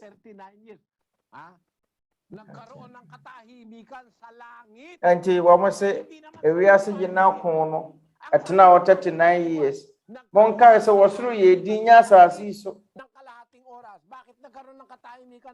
John ehunu sɛ ɔsoro ɛyɛ din ɔka sɛ asase so yɛ din dɔnhwere baako ne fa pag pinaghalo-halo mo yung salitang araw ng Diyos, araw ng tao, taon ng Diyos, taon ng tawan-tawa aba ano sɛ nnipa mfie makakakwenta ng taon ng Diyos at ng araw ng Diyos. Wala sa Biblia yon. Basahin natin ang Gawa 1:6 at 7. Tinanong nga siya nila nang sila'y nangagkakatipon na nangagsasabi, Panginoon, isasauli mo baga ang kenkan na sumafo nyumati baako ntemu nsia ana wohyia ye no wobisa no sɛ Awurade berɛ mu na wobɛsa ne de ahidi no ama Israel na obua wɔn sɛ ɛnyɛ mo asɛm sɛ mobehu no berɛ ana ɛna ɛga no ahyɛ to hɔ ɔno ara ne tumi Maliwanag ito. Hindi Amuda sa ho. tao ang pagkaalam ng panahon o ng Ɛnyɛ wɔ nipa mga panahon asɛm sɛ okunu berɛ ana ɛna ɛga no ahyɛ to hɔ ɔno ara ne tumi Sabi ni Pedro, huwag ninyong kalimutan mga minamahal ang isang bagay. Petro ɛka sɛ Ang isang araw sa Panginoon ay adɔfoɔ mɔmma adeɛ baako yi nhuntam wɔ sɛ da koro yɛ Awurade sɛ mfirinhyia pem ɛna mfirinhyia pem yɛ no sɛ da koro Hindi sa tao yung isang ne mmienu nyinaa ɛyɛ Nyankopɔn deɛ mfirinhyia pem no ɛnyɛ nipa deɛ nti wɔhwɛ adeɛ de bɛsi sa tao. ɛwere sɛ da koro Tulad ng isang araw sa tao rin. mfirinhyia pem yɛ wɔ Nyankopɔn sɛ da koro Dahil dinagdagan mo ng tao eh. ɛna Napaka-imposible. ɔmo de bi akeka ho sɛ ɛna mfirinhyia pem no anaasɛ da koro yɛ nipa sɛ mfirinhyia pem nipa no a wɔde ba bɛhyɛ mu no ama Twerɛ Kronkron ase kyerɛ ayera da yɛatwa no Twerɛ Kronkron mu ne sɛ Petro na wɔwɔ kyerɛ anuanom sɛ Onyankopɔn no sɛ ɛyɛ mmerɛ tenten anaasɛ mmerɛ tiawa o ɔno deɛ ɛyɛ no ade koro mfie apepem ɛte sɛ da koro ma no mfie apem ɛyɛ ne sɛ mfie apepem ade ntira ɔbɛrɛ sɛ ɔno Onyankopɔn no mmerɛ inni ne so tumi ɛnti sɛ wobisa sɛ saa ɛnna na yɛbɛtwa soɔ wɔ Mateo nwoma no mu a Mateo 24:22 yɛnkenkan na sɛ wɔantwa nna no so a anka wɔre ɛnyɛ ɔhonam biara nkwa nanso wɔn a wɔayi wɔn no nti wɔbɛtwa nna no so Ang tinutukoy na paiikliing mga araw, yung mga araw ng malaki. Ena ye ka ho asem wo ha yi Ang no. ibig sabihin ng Ena ye betwa so paikliin tiawa no. sa salitang Tagalog, Eya wo hiahia kese no na. paikliin. Kyerɛ sɛ Ang original na ginagamit sa salitang Griego na nasa Griego na manuskrito ay eto, pakinggan mo yung salitang paiikliin o na ginagamit Greek asem wo didi dwuma no. kulubuo, Sɛ wo twa aso no. kulubuo, Asem wo didi dwuma no yɛ kolo which bo. means tudak. Ang original na kahulugan niya ay tudak, meaning to stop. Ibig sabihin, Kyerɛ sɛ matatapos na. Tatapusin ng Diyos yung ɛtuo betwa. para sa mga hirang. Kaya ang Onyankopɔn Diyos yung mga hirang, aalisin sa lupa. Yun ang dapat nating maintindihan dyan, kapatid. ɛbɛtwa biribi so. Kukwenta tayo, Onyankopɔn betwa wo hiahia kese wɔ asase so. sa tao, maling pakahulugan dahil walang ganun na sinasabi ang Biblia. Na Onyankopɔn mo no. Wobɛka sɛ Onyankopɔn dakoro yɛ Onyankopɔn mfirinhyia apem. Anaasɛ mfirinhyia apem Onyankopɔn sɛ dakoro na nipa na dakoro yɛ ne sɛ mfirinhyia apem. Mɛmfa nipa mmamhyɛ hɔ. Yɛnka nipa ho asɛm. Sɛ ebesua abɔdeɛm-nyansapɛnimdeɛ kakra dakoro. Ɛna wɔ asase so ne yɛ sonoko fie Venus, Mercury ne Mars deɛ. Sonsono yɛ da Venus. Dakoro na yɛ nahe ɛwɔ Venus. Wokɔ wiem a Venus Wiase 243 8 days no ɛyɛ hɔnom 5,000 hours. Yɛnkɔ Mercury. Wokɔ Mercury asase so a ɛyɛ 58.65 ɛna 58.65 ɛwɔ Mercury so no. Ɛno ɛyɛ 1 hour 1,407.68 hours. Bɛyɛ bosome mmienu wɔ asase so no Mercury ɛyɛ dakoro ɛyɛ dɔnhwere baako pɛ 1 hour. Wode yɛ nanka wapɛ sɛ ɔwɔ ɔsoro a ɔsoro nna no yɛ sonoko. Yɛm de mepa kyerɛ soro ɔsoro nna ɛna ɛsoro asase ɛsono asase yi deɛ. Ɔma yɛnkɔ together ao ɛna kagayan. Ako po ay Onto asɛm ma yɛn yi. miyembro ng INC. Simple lang po ang aking itatanong. Na may asɔre ba kɛkɛ ɛwɔ Church of Christ asafo no mewɔ asɛmmisatia Na may kalakip na gawa. sɛ ɔsom a wowɔ mu no yɛ papa a Ay maliligtas. Dahil may mga talata kami na yun ay pagka kalakip ng tamang gawa ay maliligtas po kami. Sa inyo po naman dito sa na ɛsɛ yɛ nnwuma pa ka ho a ɛbɛnya nkwa. nababasa na kayo po ay tunay na maliligtas.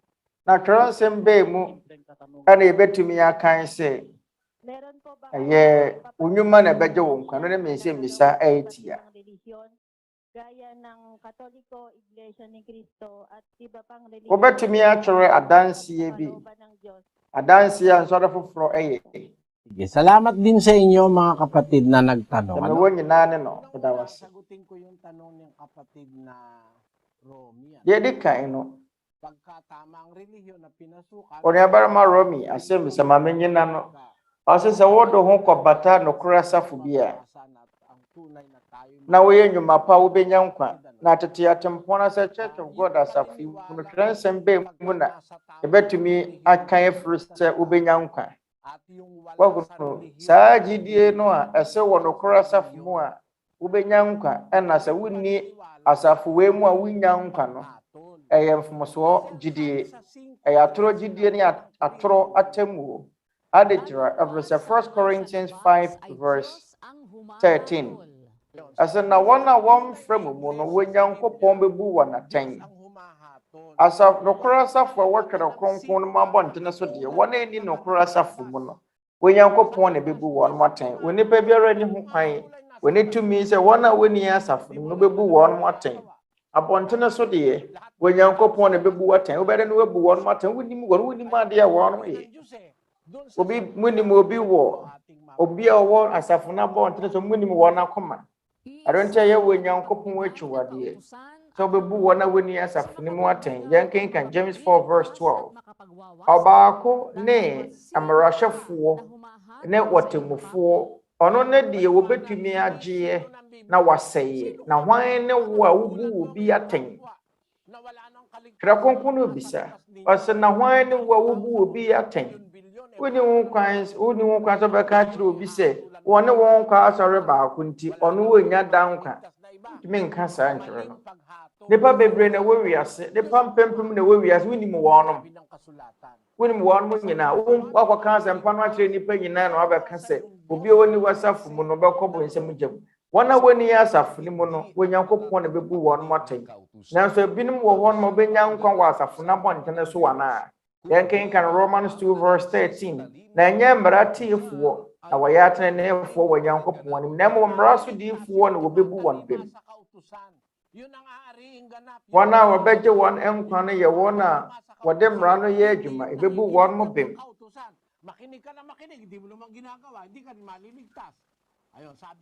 Wɔn a wɔdi mmara no soɔ, ɛnyɛ wɔn a wɔyɛ mmara no tefoɔ kɛkɛ.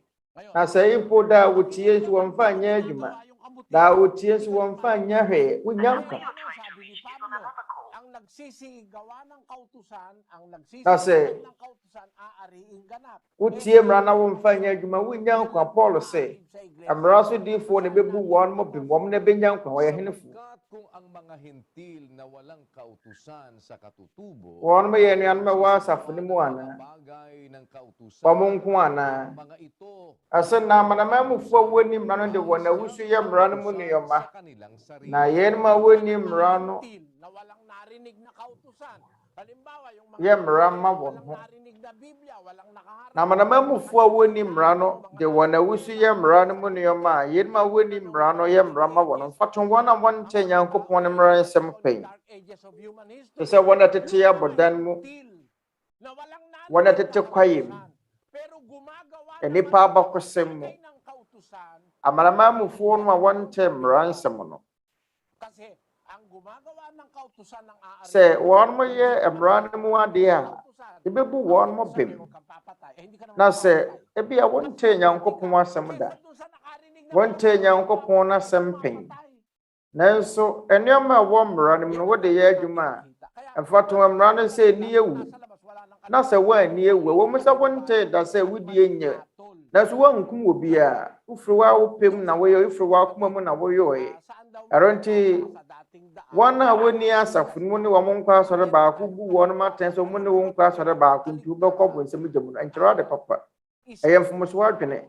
Wɔsɛ twerɛ nsɛm mfa ne yɛahwɛ sɛ Church of God asafo no bɛkɔ daa nkwama mu.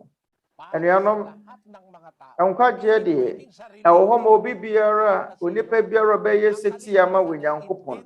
Nkwagye wɔ hɔ yi. Wo nkwa wontumi mfa mmɔ wo bo. Nkwagyeɛ wɔ Nyankopɔn asiesie ama nipa nyinaa.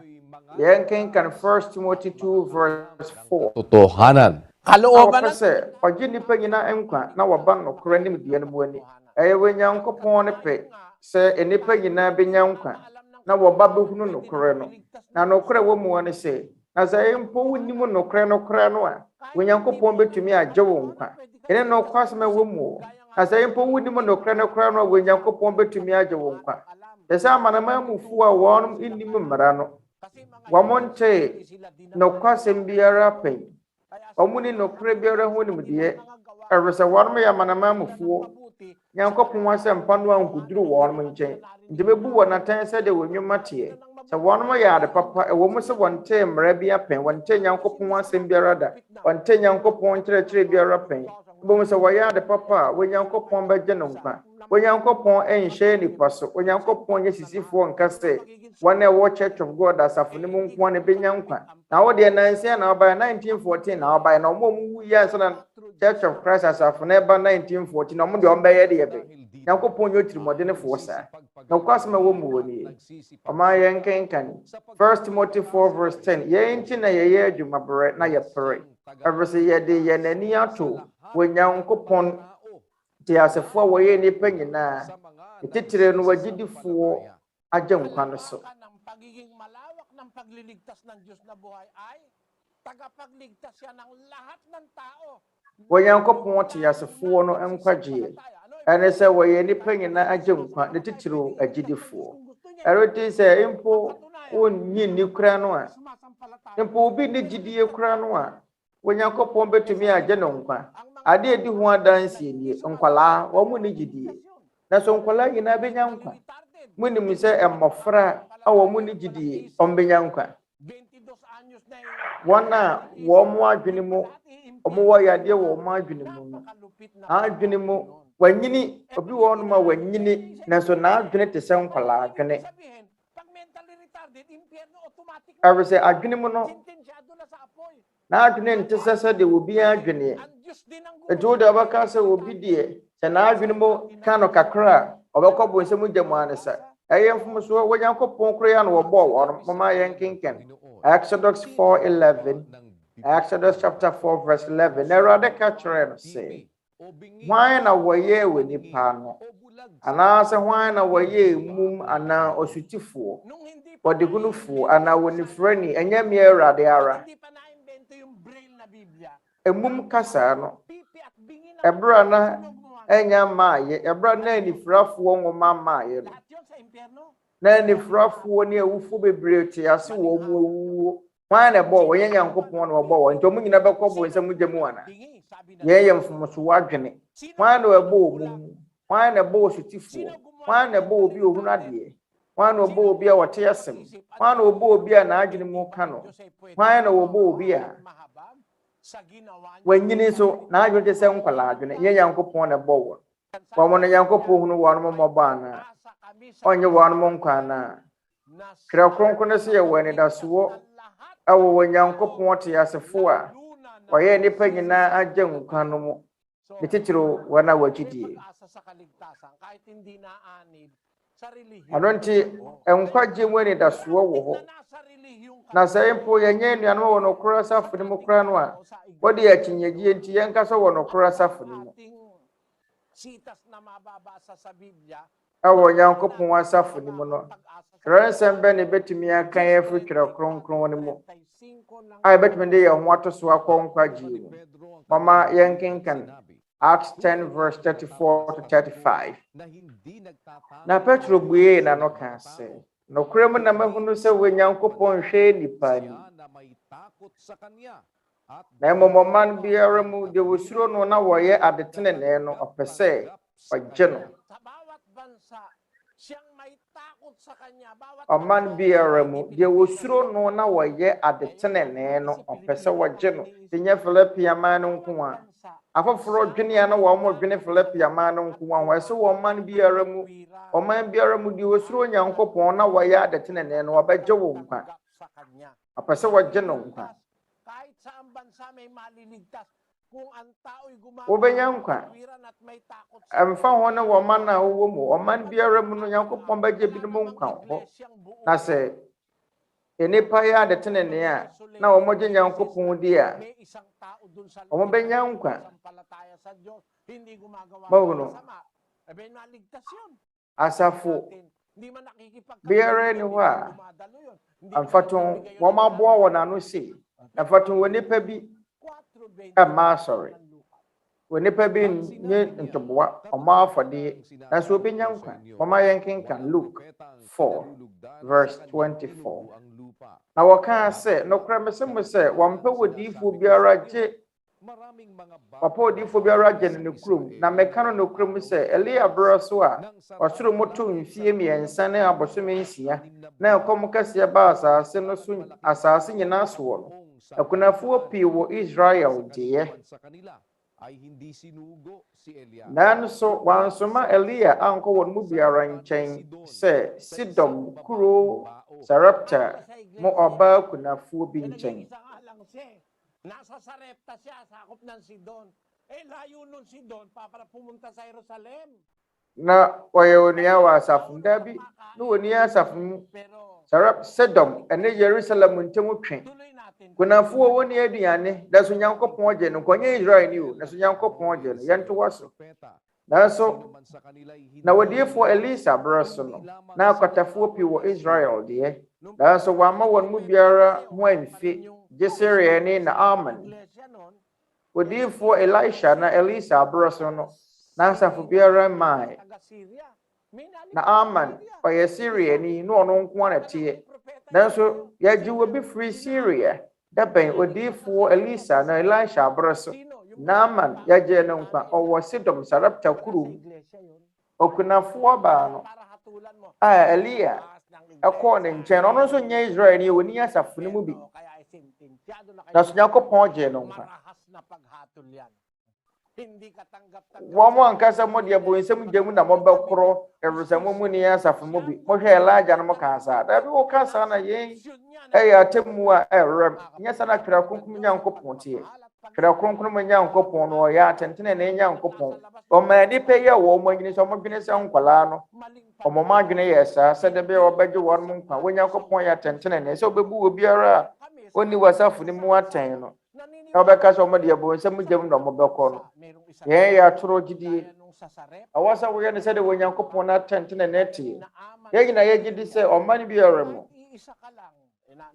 sɛ na ama no ɔwɔ Syria na sɛ wɔyɛ ankonam kora no a wowɔ Onyankopɔn ho suro na wɔyɛ ade papa na sɛ wonni abɔnefo sɛm a na sɛ impo wontem ra biara pen na sɛ woyɛ mmara no mu nneɛma ɛyɛ ne pa wode yɛ adwuma a wobɛnya nkwa sɛdeɛ ɔsomafoɔ Paul osie wowɔ nsɛmmisa foforɔ anaa wowɔ nsɛmmisa foforɔ wɔde ama foforɔ ɛyɛ ɔma yɛn kenkan Deuteronomy 5:7 ɛnyɛ nyame foforɔ ɛnka me ho ɛnyɛ ohoni adeɛ a ɛwɔ wiem ɔsoro ne deɛ ɛwɔ asase so ɛfam ne deɛ ɛwɔ nsuo mu asase suba ɛmfa ɛnkoto wɔn na ɛnsom wɔn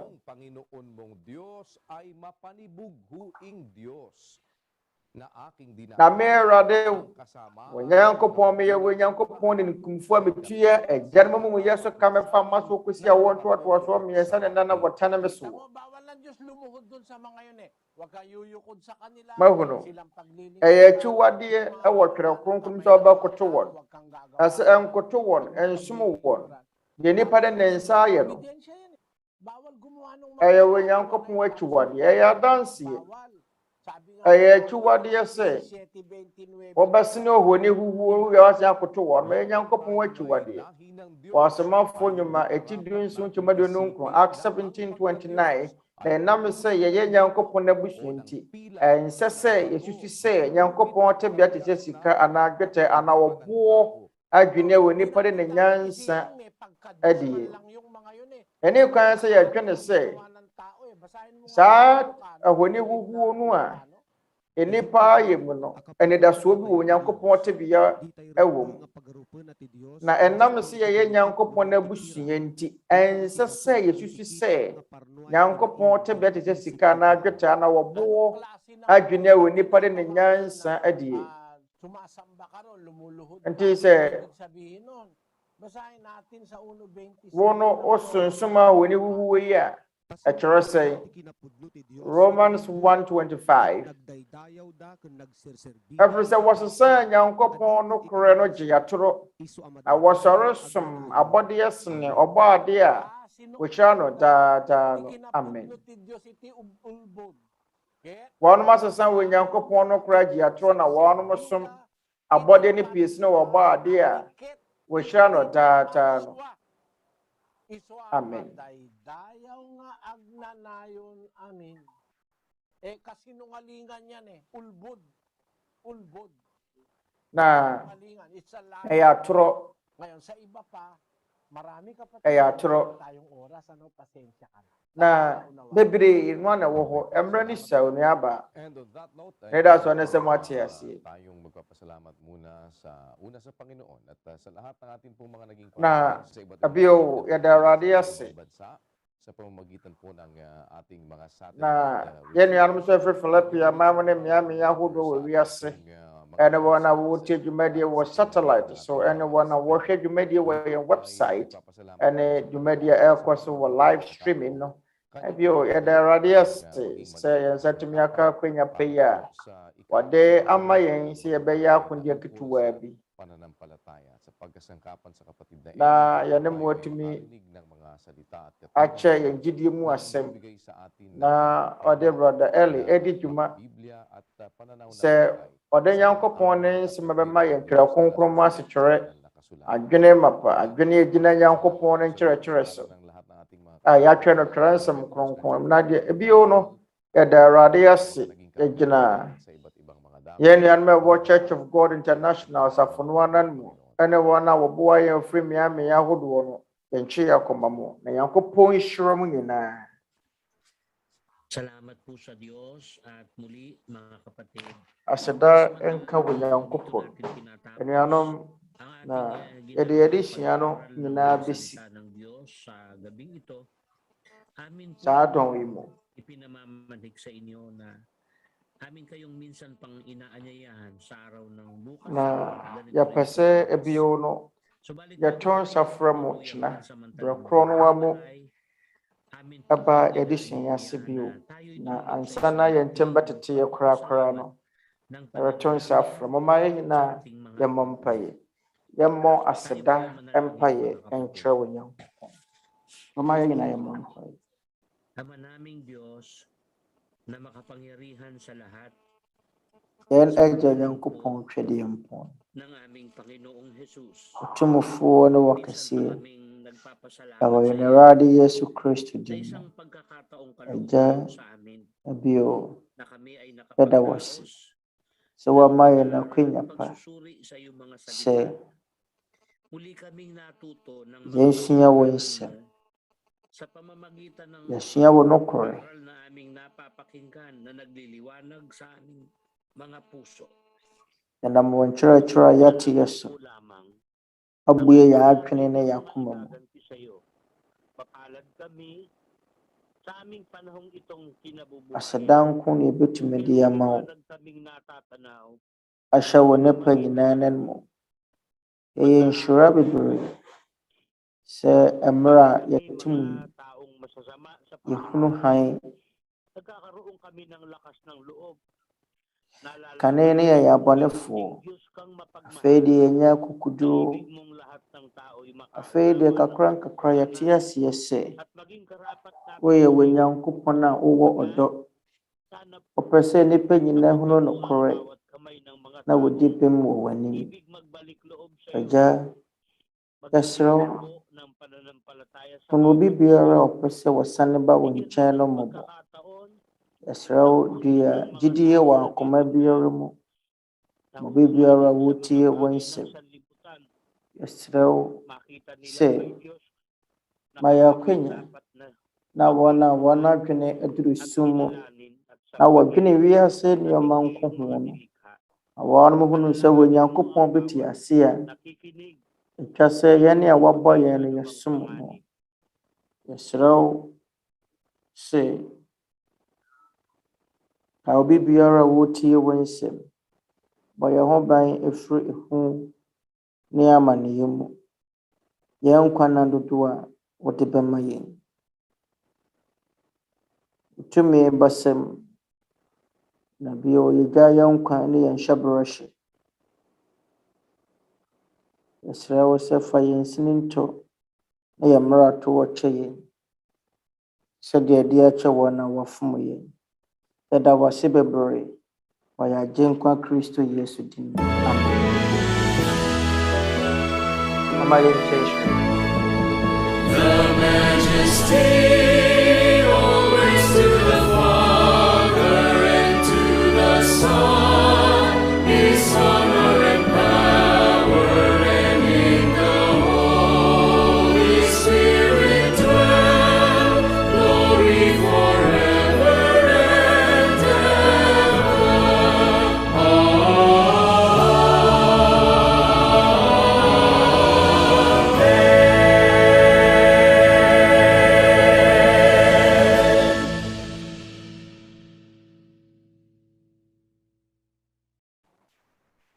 Mama yɛn yɛn nsa nka daa nkwa dɔ ne nhyira ɛfiri Agya Twɛdeɛmpɔn nkyɛn. Adom nkwagye ayaresa ɛfiri yɛn Awurade Yesu Kristo ne Honhom Kronkron mu daa nkabɔ mu ɛne yɛn akoma mu hene daa ne yɛn mma sɛsie ne daa ne daa nyinaa. Amen.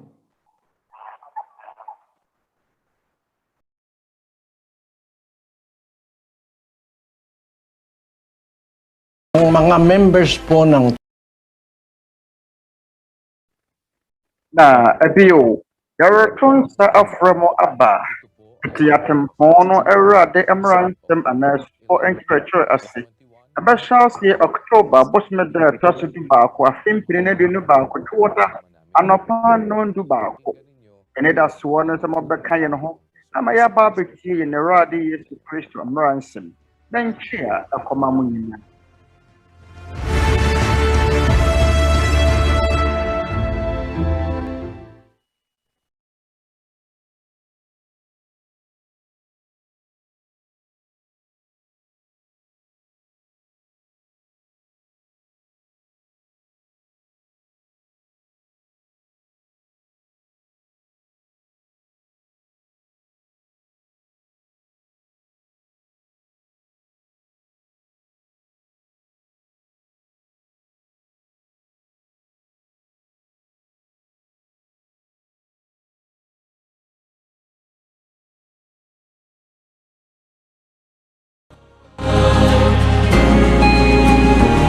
Masdan natin na kay butit ligaya pagkakaisa sa bayang pinagpala, bansang binubuklod ng pag-ibig na dakila.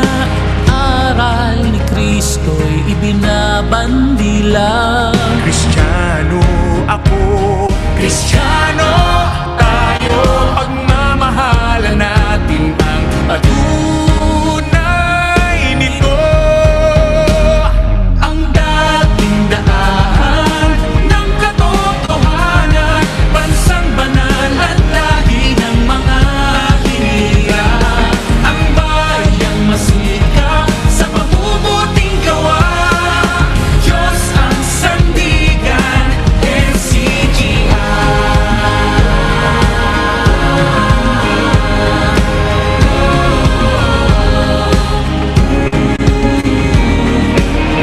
Anong sarap na magkasama sa kapatiran, tunay ang kalinga.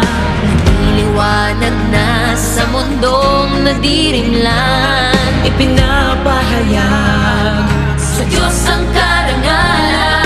Kristiyano ako, Kristiyano tayo, pagmamahalan natin patunay ito. Ang dating daanan ng katotohanan, bansang banal at lahi ng mga hinirang. Ang bayang masikap sa mabubuting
feel your love in every beat of my heart.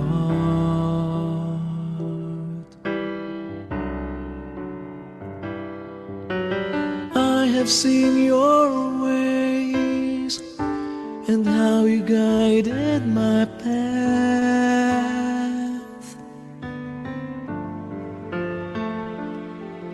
My memories cannot remember how many times I made you suffer, but you have left me never. I know you're always there.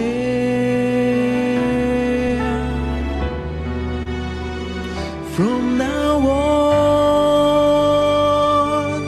till the last breath of my life, all I want is be with you and never leave your side. No matter how it will be written, no matter how it will be done, I trust my faith upon you. Give me the story of my life.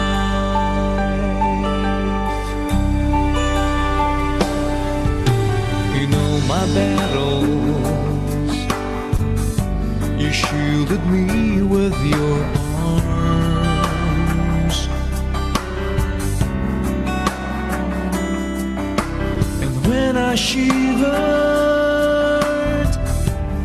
you have warmed me with your hands. I felt the strength inside my being. You lifted me when I was falling.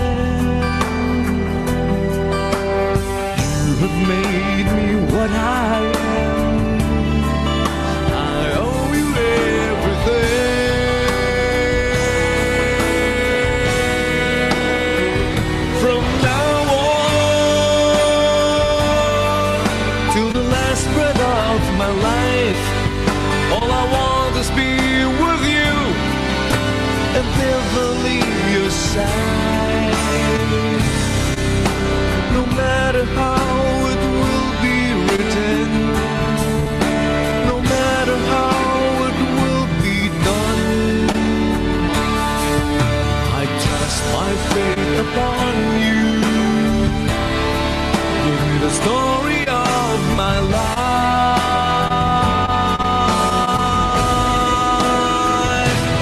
From now on, till the last breath of my life, all I want is be with you and never leave your side. No matter how it will be written, no matter how it will be done, I trust my fate upon you.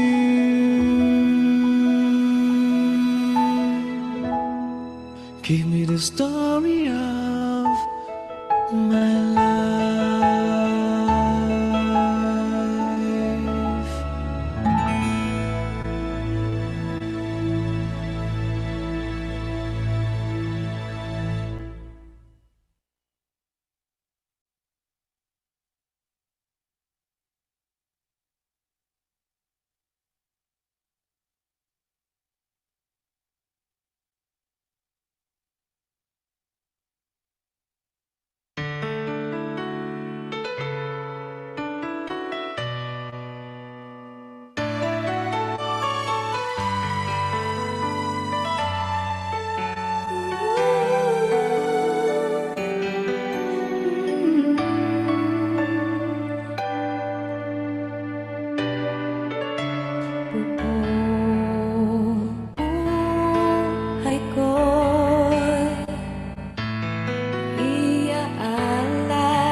sa paglakad ko ay ingatan mo sana.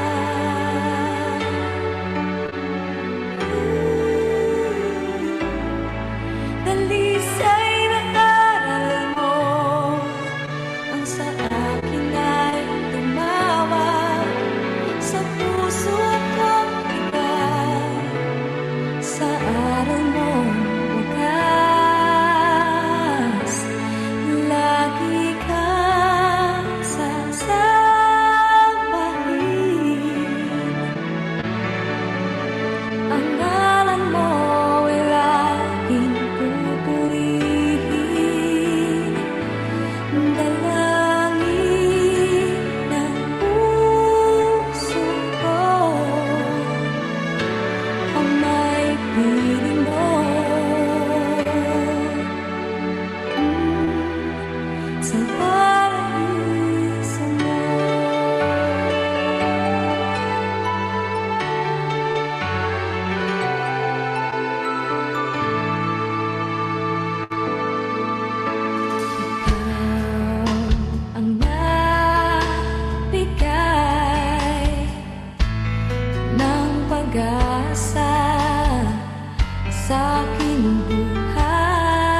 Eliano Marima, Naya Yanko Nipa. Twerɛ nsɛm no ahwɛ ɛnabɔne a ɛbɛba nnipa soɔ na ho nkɔm adi kan. Abɔ yɛn bɔne a ɛbɛba nnipa soɔ wɔ awia mmere mu ho kɔkɔ. Ɛmo na nnipa bɛsɔre atia wɔn ho. Ɛsane adufo depɛ ne tumi ho kɔm na wɔbaakofo wɔpɛ sɛ wɔdi wiase so nti. Na yarewa huhu ne kɔm bɛba abɛgye nnipa pɛpɛm nkwa afiri wɔn nsam wɔ wiase afa na nyinaa. Yɛahyɛ ase ahunu nsɛnkyerɛnne maako deɛ aka yɛ amanehunu a atwa yɛn ho ahyia. Na bɔne mmorosoɔ yɛhunu no mmaa nyinaa. Na nipa ahyɛ aseɛ paa no yie, nanso wɔnya bi. Na ɛberɛ no aso sɛ yɛbɛbom ayɛ nipa baako, na yɛbrɛ yɛn ho ase wɔ Asafo Awurade anim. Mama yɛnkɔ yɛn nkotodwa anim na yɛmfa yɛn nkotosrɛ ɛnto deɛ ɔwɔ tumi sɛ ɔbɛgye yɛn nkwa afiri ahommɔne a ewiase sum mu na ahommɔne a ɛwɔ soro hɔnom. Mama yɛmfrɛ wɔ Onyankopɔn Twɛdeɛmpɔn ɛsiane yɛn mma ne yɛn mma nti.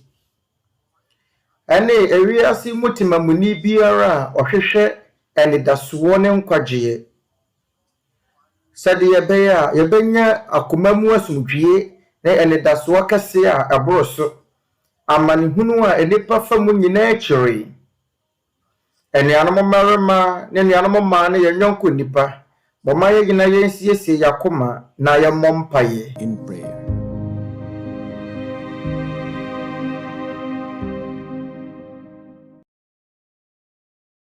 Amen. Let us prepare our hearts in prayer.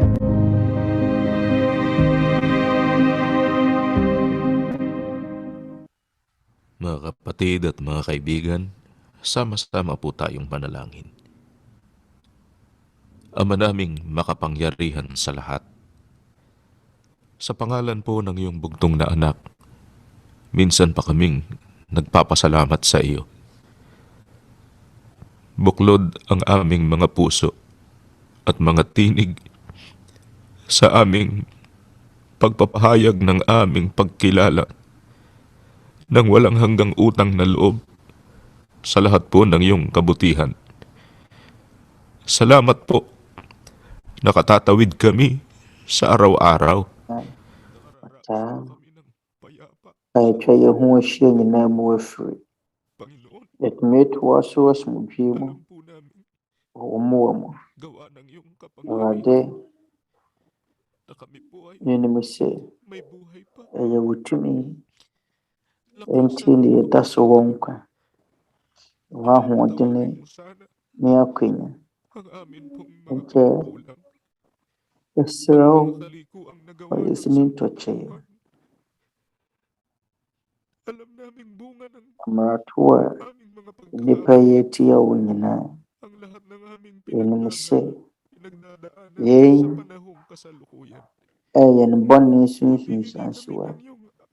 Adeɛ biara yɛfa mu wɔ yɛn mmerɛ yi mu no, Agya, yɛbɔ mpa yɛsrɛ wo ahummɔborɔ. Yɛn anidasoɔ nyinaa ne sɛ yɛwɔ yɛn Nyankopɔn bi a ɔdɔ yɛn na ɔwɔ abɔdwokyare. Ahummɔborɔ ne abapa yɛn ma. Srɛ wo sɛ hu yɛn mmɔbɔ. Ɛsiane yɛn mma nti. Sa aming mga panganib na sinusuong sa araw-araw. Srɛ wo sɛ boa yɛn.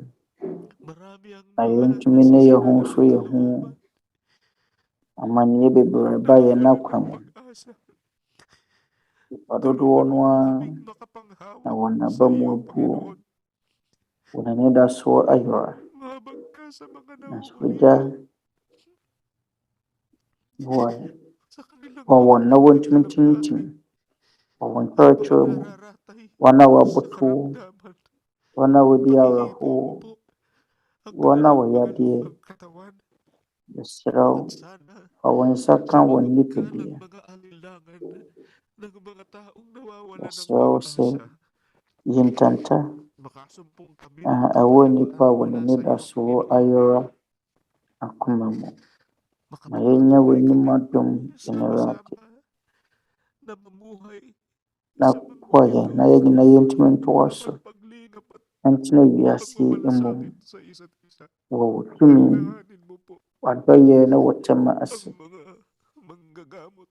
Yɛnya tɛma ne abadaeɛ mɛma yɛ ho. Ɔkae anɛɛsefoɔ ne adɔkotafoɔ,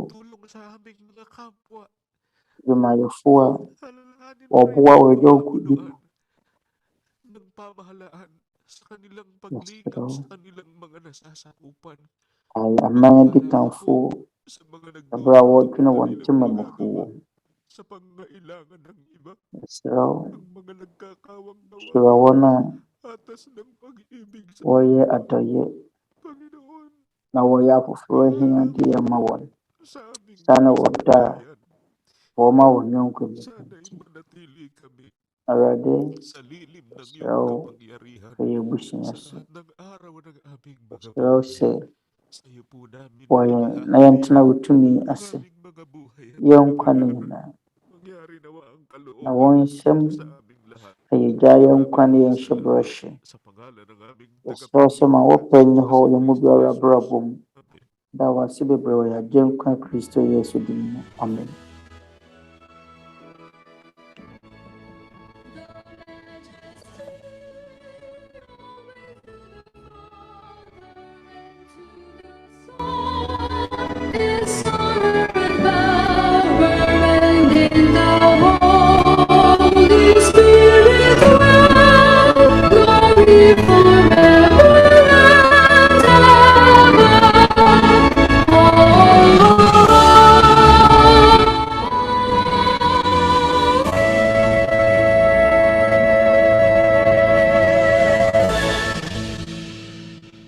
Ang walang hanggang pag-ibig ng ating Diyos amang nasa Kumain mga na yun sa kanda ang kwado.